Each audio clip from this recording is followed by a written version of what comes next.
What is up, y'all? This is Alex from Alex PC Tech, back at you with another video, and on this video we're gonna be reviewing the NZXT H500. So I've had this case for a while now. As you've known, I've used this case for my $800 PC guide, but on this video we're gonna be focusing on 5 things, which is the style, the compatibility, the cable management, the build quality, and lastly, the affordability. So right off the bat, the cable bar is what the H500 selling point is, at least for me. This not only serves as style but also for function, as it can be used for cable management. You can mount your reservoir and your water pump in case you are doing water cooling, and it is also detachable in case you don't want it or it has some clearance issues. This case also caught my eye because of the minimalistic look and the Star Wars black and white vibe that it gives when it first strikes you.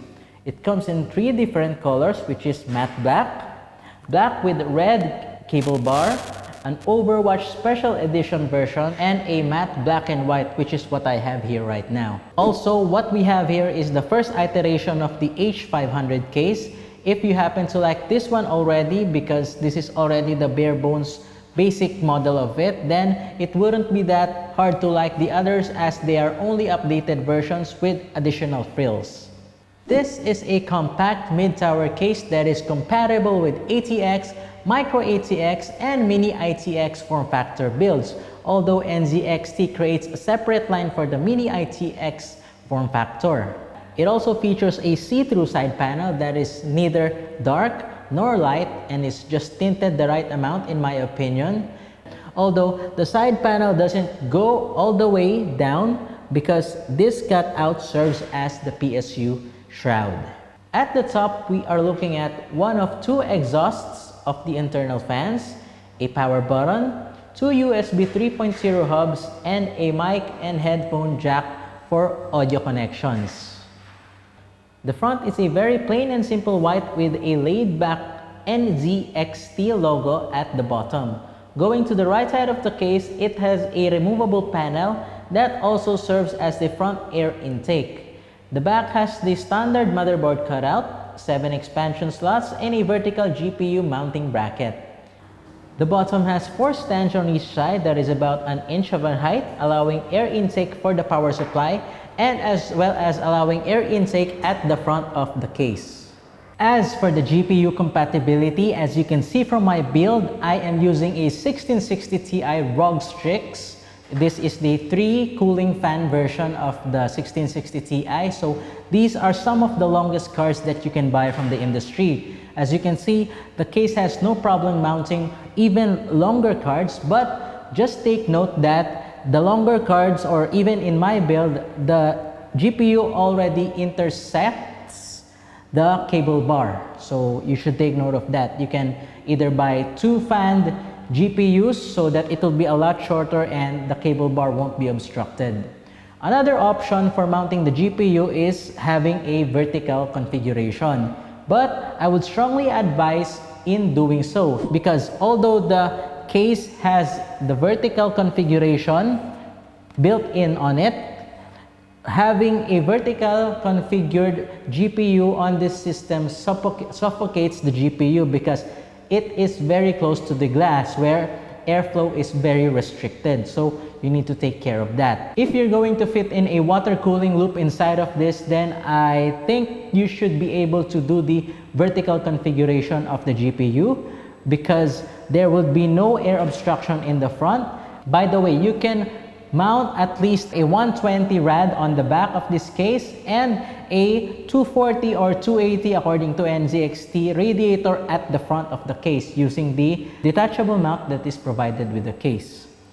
As for the top, there is only one option, and that is by mounting a 140 or a 120 fan at the top. So a 120 rad won't fit that top because of clearance issues. As you can see, there is already a clearance issue with the motherboard and the memory. So it's not an option if you require to mount the radiator up top. As for air CPU coolers, you can fit in a Dark Rock Pro 4 or a Noctua D15 in this case without any problem. The clearance exactly fits those two big coolers, so mounting other smaller coolers wouldn't be a problem in this case. The case uses negative pressure in order to cool the components, meaning both the top and back fan configurations are defaultly configured as exhausts. It sucks air wherever there are holes and then exhausts the air at the top and the back of the case. Now, in an era where the mesh front is the popular airflow design, I've had zero problems with using this case.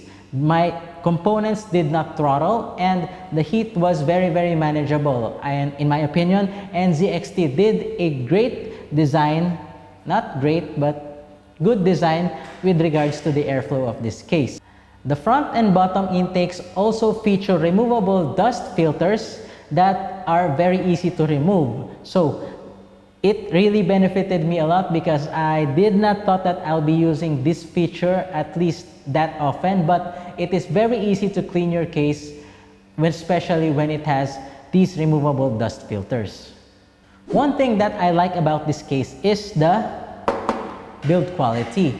Now, that was also one factor that helped me decide whether I'm going with this case or not. So the only plastic that you can see with this case are the stands and the drive base, but overall the steel or the metal that made up this case is very well made. It's polished, leaving no sharp edges, and also there are no uneven finishes. As for the cable management, it is very easy to cable management and build a system on this case, especially if you're a first-time builder, because of the built-in cable paths for the 8-pin CPU or the 24-pin motherboard connector. There are built-in paths. Aside from those, there are cable tie mounts that you can find all over the case, especially at the back where cable management is really a challenge sometimes. Also, here at the bottom of the case, there are a lot of space right before the hard drive base where you can stock your cables, your extra cables, if you're using a non-modular power supply. So at around $70 to $80 MSRP from its launch, is it worth it? I think at that price point, it is well worth it because of the build quality, the style, the features, and also the ease of building a computer. If you are using this case and you are building for the first time, it is very easy and you will not regret the experience. And that is something that you cannot pay for. Like if you like this video, please comment down below if you agree with our points and subscribe to our channel if you want to see more of these videos. We have a lot of videos coming up and see you on the next one. Components as of the on the back, because because the back has clearance. I find that using these removable,